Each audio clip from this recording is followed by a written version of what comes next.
ninkani isbuucyadii la soo dhaafay ayuu ku guuleystay maxkamadda kadib 22 sano oo u dagaalamayay 25 senti. Hadda waa 25 senti oo kali ah.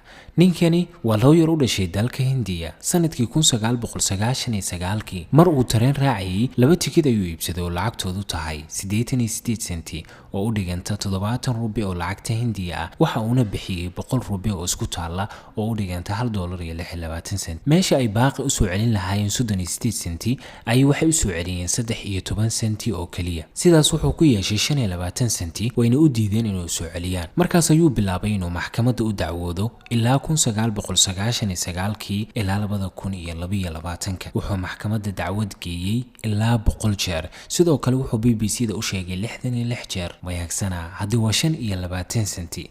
ugu dambeyn wuxuu ku guuleystay inuu dib u helo 25 senti bilowgii bishii 8 sanadka 2022. familkiisa xitaa waa ay kula murmeen intii uu maxkamadda waday, laakiin isagu wuxuu yiri lacagtu waxba ma ahan ee muhiimadu waa inaan musuqmaasuqa ka hortago. ka waran haddii ay Soomaaliya ahaan lahayd ama qof Soomaaliya uu sidaas sameyn lahaa, dadku maxay ku oran lahaayeen? fikradeedana la wadaag.